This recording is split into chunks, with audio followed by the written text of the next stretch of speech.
Left side OMR, right side ECR. நடுவுல உங்க step stone secret plots. Beach Resort Plots, just 24 lakhs onwards. Call 96268 99268. Vijay அவர்கள் அடுத்த கட்ட பரப்புரைக்கு ready ஆயிட்டாரு.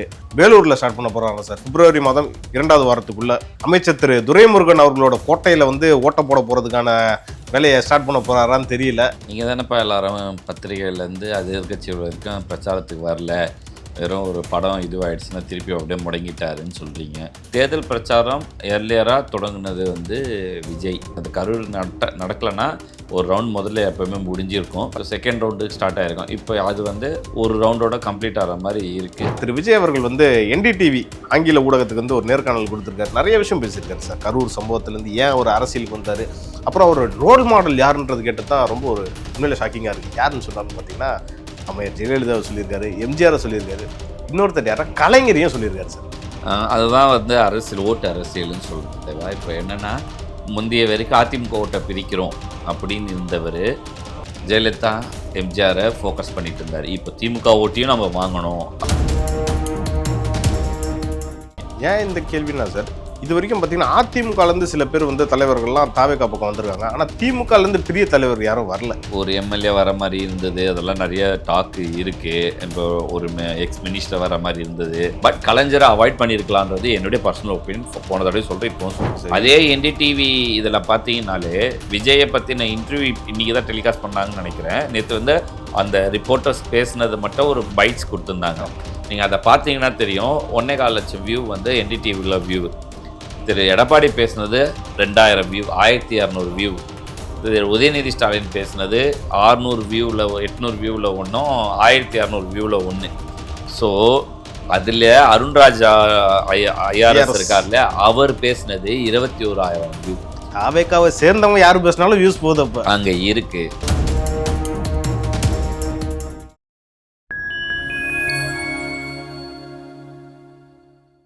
ஃபைன் டைம் நேயர்களுக்கு வணக்கம். இன்று நம்மோடு இணைந்திருப்பவர் ஃபைன் டைம் மீடியாவின் சிஇஓவும் அரசியல் விமர்சகருமான திரு காமேஷ்குமார் அவர்கள். வணக்கம் சார். வணக்கம் தேவா. விஜய் அவர்கள் அடுத்த கட்ட பரப்புரைக்கு ரெடி ஆயிட்டாரு.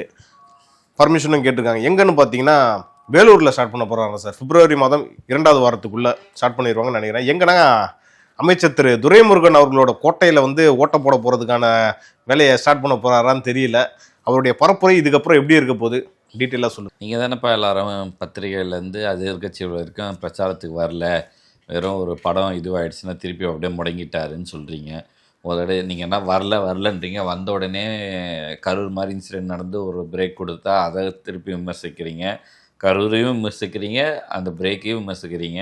இன்றைக்கி அடுத்த ஒரு பிரேக்கு வந்ததுன்னா அதையும் விமர்சிக்கிறோம். பட் தேர்தல் பிரச்சாரம் ஏர்லியராக தொடங்குனது விஜய். நம்ம கரூர் இன்சிடெண்ட்டுக்கு முன்னாடியிலேருந்து கொஞ்சம் போயிட்டு இருந்தேன். இந்த கரூர் நடக்கலைன்னா ஒரு ரவுண்ட் முதல்ல எப்போவுமே முடிஞ்சிருக்கும். ஃபஸ்ட் ரவுண்டு முடிஞ்சிருக்கும். ஸோ செகண்ட் ரவுண்டுக்கு ஸ்டார்ட் ஆகிருக்கும். இப்போ அது ஒரு ரவுண்டோட கம்ப்ளீட் ஆகிற மாதிரி இருக்குது. பட் இப்போ எங்கெங்கெல்லாம் அடுத்த லெவல் தேவையோ எல்லாருமே எப்போவுமே சவுத்து போயிட்டு இந்த வெஸ்ட்டு சைடு கொஞ்சம் ஃபோக்கஸ் பண்ணாமல் இருப்பாங்க. இப்போ வெஸ்ட்டு சைடுமே எல்லோரும் ஃபோக்கஸ்க்கு போகிறாரு. அதில் விஜய் ஃபஸ்ட்டு போகிறது ஒரு நல்ல இது. வேலூர்ன்றது ஒரு முக்கியமான ஸ்பாட். ஸோ அந்த இடத்துல இன்னும் நல்ல அவருக்கு ஒரு இம்பேக்ட் கிரியேட் ஆகும்னு நான் நினைக்கிறேன். இன்னொரு விஷயம் சார், இந்த கரூர் சம்பவம் மட்டும் நடக்கலைன்னா விஜய் அவர்கள் தமிழ்நாட்டில் இருக்கக்கூடிய பரவலாக பல்வேறு பகுதிக்கு போயிருந்தா அவருடைய மாசு இன்னைக்கு எப்படி இருந்திருக்கும்னு நினைக்கிறேன். போலனாலும் மாசு தான்ப்பா. நீங்கள் முதல்ல புரிஞ்சுக்கோங்க தேவா. நான் அதை தான் சொல்கிறேன். முதல்ல இருந்து அதிமுகவுடைய பொதுச்செயலர் ஜெயலலிதா அவர்கள் 2011 எத்தனை பிரச்சாரம் பண்ணாங்கன்னு தெரியுமா உங்களுக்கு? எத்தனை சார்? 12 14 தான். அவ்வளோதானா? ஆமாம், 11. ஏன்னா 15 20 நாள் எலெக்ஷன் இது வர வரைக்குமே அலைன்ஸ் ஃபார்ம் ஆகலை. கடைசி 2 டேஸில் தான் அதாவது வேட்புமனுக்கு கடைசி 2 நாட்கள் இருக்கிற ரேஞ்சில் தான் அலைன்ஸ் ஃபார்ம் ஆகி டக்குன்னு கூட்டணி அது வேட்பாளர் அறிவித்து அதுக்கப்புறம் போய் இது பண்ண வேண்டியது இருந்தது. அதுலேருந்து 20 நாள் தான் தேர்தலுக்கே இருந்தது அதிகபட்ச நாட்கள். ஸோ அவங்க டக்குன்னு எல்லா இடத்தையும் கவர் பண்ண முடியாத சுச்சுவேஷன்ஸும் ஃபாஸ்ட்டாக போனதுனால. ஸோ அதே ஜெயலலிதா அம்மையார் பார்த்தீங்கன்னா 2016 8 ஸ்பாட்டை தான் போனாங்க. 8 ஸ்பாட்டு தான், மொத்தமே 8 மண்டலத்துக்கு ஒரு ஸ்பாட்டுன்னு வச்சாங்க. நீங்கள் அதை பார்த்தீங்கன்னா தெரியும். இதெல்லாம் எப்படிடா பண்ணுவாங்கன்னு பார்த்தேன். ஒரு ட்ரெய்லர் வந்து நிற்கும், அந்த ட்ரெய்லரில் 40-30 வேட்பாளர்கள் லைனாக நிற்பாங்க. நான் சொல்கிறது லாரி கண்டெய்னர் ட்ரெய்லர், இது கண்டெய்னர் இல்லாத எம்டி பாடியில் வந்து நிற்பாங்க. இவங்க இந்த பக்கம் அவங்க வேனில், அந்த லிஃப்டட் வேனில் வருவாங்க, பிரச்சாரம் பண்ணுவாங்க, போவாங்க. மொத்தமே 8 ஸ்பாட்டு. அதுலேயுமே வந்து மேடைக்கு ஸ்பாட் வச்சாங்க சில இடத்துல. அதில் என்ன பண்ணாங்கன்னா, அவங்க ஒரு இடம் மேடை இருக்கும், இவங்க ஒரு மேடை இருக்கும், நேராக ஹெலிகாப்டரில் இறங்குவாங்க. ஸோ அந்த இடத்துல ஆளுங்கட்சியாகவே வந்தாங்க அடுத்த எலெக்ஷன். ஆமாம். ஸோ மக்கள் வந்து லீடரை பார்த்து தான் ஓட்டு போடுறாங்க. நீங்கள் ரோடாக வருவீங்க வரலன்றது பார்க்க மாட்டாங்க. இன்னொன்று நான் சொல்கிறேன், ரோடாக ஒரு மக்களை போய் சந்திக்க முடியும் அப்படின்னா அது கவுன்சிலர், உள்ளாட்சி தேர்தலை தவிர எந்த தேர்தலையுமே சாத்தியம் இல்லை. நான் எம்எல்ஏ தேர்தலையுமே சொல்கிறேன், எம்எல்ஏவால் ஒரு கேண்டிடேட்டே போய் எல்லா இடத்தையும் ஃபில்ஃபில் பண்ண முடியாது. நீங்கள் அவங்களே ஒரு மெயின் ஸ்பாட் ஏரியா கவர் பண்ணுறது, ஏன்னா அப்படியே போனால் கூட ஒரு தடவை தான் அந்த ரோட்டில் இப்படி பாஸ் ஆக முடியும். நீங்கள் ஒரு 3-4 தடவை ஒரு இடத்த போய் நம்ம ரீச் பண்ணுறது கூட ஒரு எம்எல்ஏ கேண்டிடேட்டாலேயே அந்த தொகுதிக்குள்ளேயே பண்ண முடியாது. எனக்கு அது எவ்வளோ காம்ப்ளிகேட்டாக இருக்குன்னு நமக்கு தெரியும். ஒரு மாஸ் லீடர், எல்லா இடத்துக்கும் போக வேண்டிய லீடர் வந்து நிறைய தடவை வரணும், நிறைய மக்களை சந்திக்கணும், நிறைய தடவை பண்ணணுன்னா ஆகிற காரியம் இல்லை. ப்ராக்டிக்கல். இது வந்து விமர்சனத்துக்காக அப்போத்துலேருந்து இப்போ வரைக்குமே வச்சுருக்கிறது தான். அதாவது ஜெயலலிதா அம்மையாரை கூட இப்போ நம்ம அதிமுக பொதுச் செயலாளர் பண்ணையார்னு விமர்சனம் வைக்கிற மாதிரி தான் கொடநாடு அம்மான்னு அவங்களுக்கு ஒரு விமர்சனம் இருந்தது. அதை விட்டு வெளியில் வரல, அவங்க அங்கே போயிடுவாங்கன்ற விமர்சனம்லாம் எடுபடல. அதை மீறி அவங்க ஆளுங்கட்சியாக 2 தடவை அதுக்கப்புறமும் வந்திருக்கிறாங்க. சரியா, கண்டினியூஸாக வர 11லேயும் 16லேயும் வந்திருக்காங்க. அது தெரிஞ்ச அதிமுகவே இப்படி தான் விமர்சிக்குதுன்னா நம்ம இதை சொல்கிறதுக்கு ஒன்றும் இல்லை. ஸோ இங்கே பொறுத்த வரைக்கும் இது பெரிய இம்பாக்ட்லாம் கிரியேட் பண்ணாது. ஓகே, நீங்கள் ஒரு விஷயம் சொன்னீங்க சார், 2016 தேர்தலில் வந்து அம்மையார் ஜெயலலிதா வெறும் ஒரு 8 இடத்துக்கு தான் போய் பரப்புரை பண்ணாங்கன்னு சொன்னீங்க. ஓகே, அது வந்து ஏன்னா இதுக்கு முன்னாடி அம்மையார் ஜெயலலிதா ஒரு 4 வாட்டி சிஎம் இருந்திருக்காங்க. அவங்களுடைய வேட்பாளர் கூட மக்கள் மத்தியில் ஒரு நல்ல தெரிஞ்ச முகமாக தான் இருக்கும். ஆனால் விஜய் அவர்கள் வந்து ஃபஸ்ட்டு இப்போ தான் எலெக்ஷனை ஃபேஸ் பண்ணுறாரு. அவங்களோட வேட்பாளர் கூட மக்கள் மத்தியில் பெருசாக தெரிஞ்ச ஃபெமிலியராக இருக்க மாட்டாங்க. அது எடுபடுமான்னு தான் எங்கே. அப்படி இல்லை. ஜெயலலிதா அவர்களில் பார்த்தா திடீர்னு இதுவாக இருக்க ஒரு டீ கடை ஆள் வந்து எம்எல்ஏவாக இருக்காரு அப்படின்னு, அப்போ அவர் தொகுதிக்கு எப்படி பரிச்சயமாக இருந்திருப்பார். ஸோ அப்படி கிடையாது. ஒரு 30% வந்து புது கேண்டிடேட்டு எல்லாம் போடுவாங்க. அதிமுக பொறுத்த வரைக்கும் அது எப்போயுமே நடக்கும். எக்ஸிஸ்டிங்கில் இருக்கிறவங்களே எப்போயுமே இருப்பாங்கலாம் கிடையாது, தெரிஞ்சவங்கன்றதெல்லாம் இருக்காது. ஸோ அது ஒரு விஷயம். அது எங்கே நம்ம அவங்க எந்த தைரியத்தில் அவங்க அந்த புது கேண்டிடேட் அனௌன்ஸ் பண்ணுறாங்க, அவங்க மேலே இருக்க நம்பிக்கை, அவங்க ஃபேஸ் வேல்யூக்கு தான் அதை பண்ணுறாங்க. அதே தான் திரு விஜய்க்குமே. விஜய் நாளைக்கு வந்து தேவா தான் ஒரு தொகுதியோட கேண்டிடேட்னு அறிவிச்சார்னா, தேவா தெரியாத பட்சத்தில் கூட ஒரு நைட்டில் எல்லாருக்கும் தெரியப்படும். நீ விசிலில் பார்த்துக்கோ, ஓகேவா? இந்த விசில் எவ்வளோ ரீச் ஆச்சு, மாஸ் ரீச் எங்கேயுமே இல்லாமல்லாம் இல்லை, சொல்ல முடியாது. ஒரு சின்னம் இது தான் வந்து டிடிவி வந்து 17 19 அந்த சின்னம் வந்து பிரச்சனை வரும்போது கூட சொன்னார், நீ சின்னத்தை எடுத்துன்னு போய் ரீச் பண்ணுறது பெரிய விஷயம் இல்லை, நான் எது கொடுத்தாலும் பண்ணிவிடுவேன்னு. அந்த ஒரு இதுவாக பேசுனதுனால தான் அவரை வந்து பரிசு போட்டி அது இது கடைசி 10 நாள் வரைக்கும் சின்ன இல்லாமல் ஒரு மாதிரி அலைக்கழிச்சு, ஓ நீ அது இருந்தால் அவருக்கு இருக்கிறதுக்கு நீங்கள் ரீச் ஆகிடுன்னு அந்த டேமேஜ் பண்ணாங்க. பட் விஜய்க்கு முன்னாடியே வந்துடுச்சு. ஸோ இதை யாருமே இதுக்கு ஒரு கேஸ் மாதிரி போட்டு இது கிடையாது, இது அவங்களது, இதுன்னு எதையும் இப்போ ஆராய்ஞ்சிருப்பாங்க. இது வரைக்கும் எதுவும் நடந்துருச்சு, அதுவும் நடந்துருச்சு. வந்துருச்சா? ஏன்னா கேஸ் போட்டு இந்த சின்னம் கொடுக்கூடாது, இதெல்லாம் நடக்கும். ஸோ இதை வச்சியும் மிரட்டுறதுகள் நடக்கலாம், திடீர்னு இதை மாற்றவும் செய்யலாம். ஸோ இந்த மாதிரியான திங்ஸ் நடக்கும். பட் விஜயை பொறுத்த வரைக்கும் இது நடக்காது. ஏன்னா விஜய்க்கு இன்னைக்கு விசில் முன்னாடியே கொடுக்கறதுக்கு எல்லாத்துக்குமே காரணமாக அவர் இப்போ இருக்க கரண்ட் சென்னேரோ திமுக ஓட்டை கொஞ்சம் அதிகமாக பிரிக்கிறாருன்றதுனால தான். ஓகே, ஏன்னா அந்த விசில் சின்னம் கொடுத்ததுக்கப்புறம் என்னாச்சுன்னா, எலெக்ஷன் அந்த மோரல் கோட் ஆஃப் கண்டக்ட் வந்ததுக்கப்புறம் கையில் பசங்கள்லாம் விசில் வச்சுட்டு போவாங்க, தேவையில்லாத சண்டை வரும், தேவையில்லாத மக்கள் மத்தியில் ஒரு பிரச்சனை வரும்ன்ற மாதிரி இப்போ அது ஒரு நரேட்டிவ் மாதிரி போய்கிட்டு இருக்குது. இத்தனை வருஷமாக அந்த விசில் வச்சுருந்தவங்க எல்லாம் கேண்டிடேட்டாக ஒரு சுயேட்சை கொடுக்கும் போதெல்லாம் விசில் வச்சு ஊதிட்டு போகிறதெல்லாம் தெரியாமல். ஸோ இது கிடையாது, இது வந்து ஏற்றுக்க மாட்டாங்க. இத்தனை வருஷமாக இருக்குது இதெல்லாம்ன்றது வாதாடுவாங்க. பட் அதான் மேலே இருக்கிறவன் என்ன முடிவு பண்ணுறானோ அதான் கீழே இருக்கிறவங்க நடக்கும். ஓகே சார், நம்ம வந்து இது வரைக்கும் பரப்புரையை பற்றி பேசிகிட்டு இருந்தோம். இப்போ அடுத்தபடியாக திரு விஜய் அவர்கள் வந்து என்டிடிவி ஆங்கில ஊடகத்துக்கு வந்து ஒரு நேர்காணல் கொடுத்துருக்காரு. நிறைய விஷயம் பேசியிருக்காரு சார். கரூர் சம்பவத்துலேருந்து ஏன் ஒரு அரசியலுக்கு வந்தார், அப்புறம் ஒரு ரோல் மாடல் யாருன்றது கேட்டது தான் ரொம்ப ஒரு உண்மையில ஷாக்கிங்காக இருக்குது. யாருன்னு சொன்னார்னு பார்த்தீங்கன்னா, அம்மையார் ஜெயலலிதாவை சொல்லியிருக்காரு, எம்ஜிஆரை சொல்லியிருக்காரு. இன்னொருத்தர் யாரா கலைஞரையும் சொல்லியிருக்காரு சார். தீய சக்தின்னு யாரை குறிப்பிடுறாரோ திமுகவா அவங்களுடைய தலைவராக இருந்த கலைஞரையும் குறிப்பிட்டிருக்காரு. இது நம்ம எப்படி எடுத்துக்கலாம்? அதுதான் வந்து அரசியல், ஓட்டு அரசியல்னு சொல்கிறது தேவை. இப்போ என்னென்னா, முந்தைய வரைக்கும் அதிமுக ஓட்டை பிரிக்கிறோம் அப்படின்னு இருந்தவர் ஜெயலலிதா எம்ஜிஆரை ஃபோக்கஸ் பண்ணிட்டு இருந்தார். இப்போ திமுக ஓட்டையும் நம்ம வாங்கணும் அப்படின்னு முடிவு வந்ததுனால இப்போ அந்த கலைஞர், இப்போ ஸ்டாலின், அடுத்து உதயநிதின்ற இடத்துல ஒரு அந்த சீனியரிட்டிக்குள்ள இருக்க ஒரு சில முரண்பாடுகள் இருக்குது. நீங்கள் வந்து கனிமொழி என்னதான் போய் ராகுல் காந்தி சந்தித்து கூட்டணிக்கு பேசினாலும் அந்த அம்மாவுக்கு உள்ள ஒரு பிரச்சனை இருக்குது, ராஜாவுக்கு உள்ள ஒரு பிரச்சனை இருக்குது, அதே மாதிரி துரைமுருகனுக்கு ஒரு பிரச்சனை இருக்குது. ஒவ்வொருத்தருக்கும் ஒவ்வொரு இடத்துல ஒரு ப்ராப்ளம் இருக்குது. ஸோ இதை எப்படி பண்ணலாம்? இப்போ இவங்களில் ஒரு 10-20 பேர் இந்த தேர்தலில் வந்து டம்மியாக்கப்படலான்னு தெரிய வருது. இப்போ அப்படி டம்மியாக்கப்படுற நேரத்தில் அவங்க சும்மா இருக்க மாட்டாங்க. கண்டிப்பாக பின் விளைவுகளும் கொஞ்சம் ஏதாவது அவங்களால முடிஞ்சது செய்வாங்க.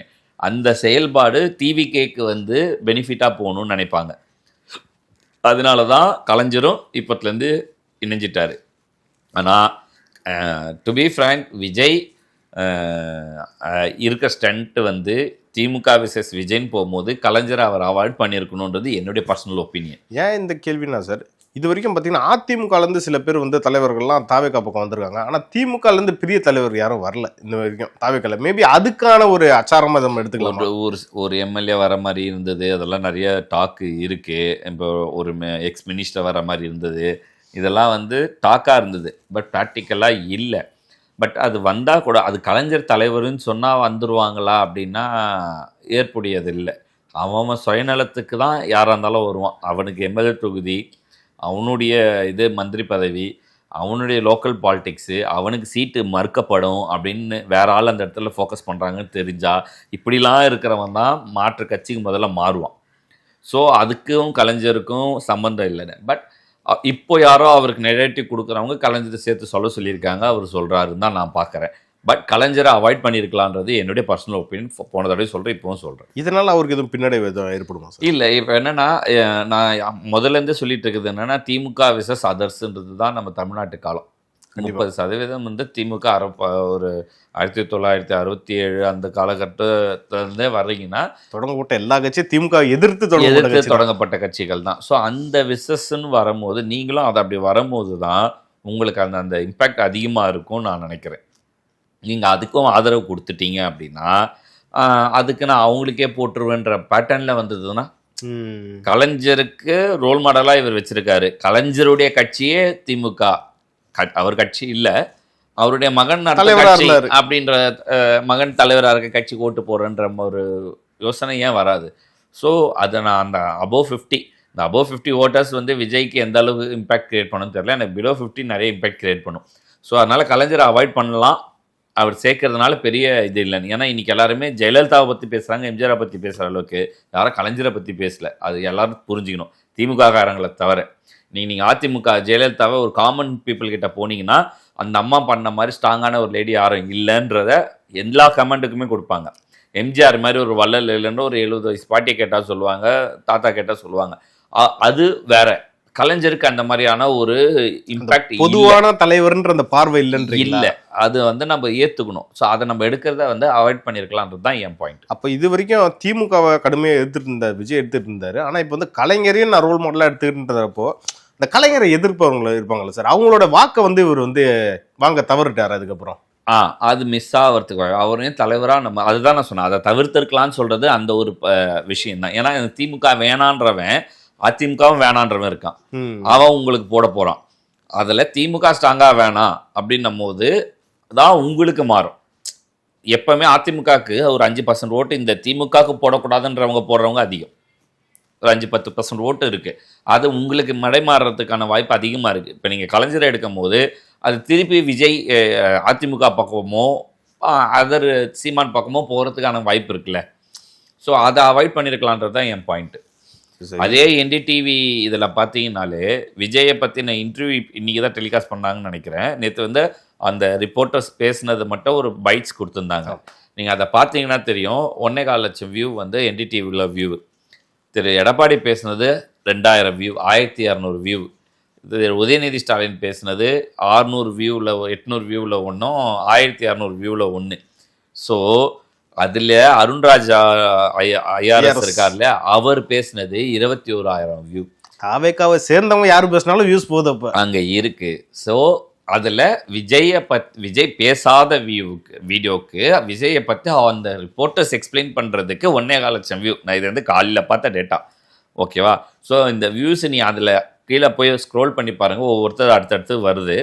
இதில் சிதம்பரம் விஜயை பற்றி கார்த்திக் சிதம்பரம் விஜயை பற்றி பேசுறது 6,000-7,000 வியூக்கு மேலே போயிருக்கு.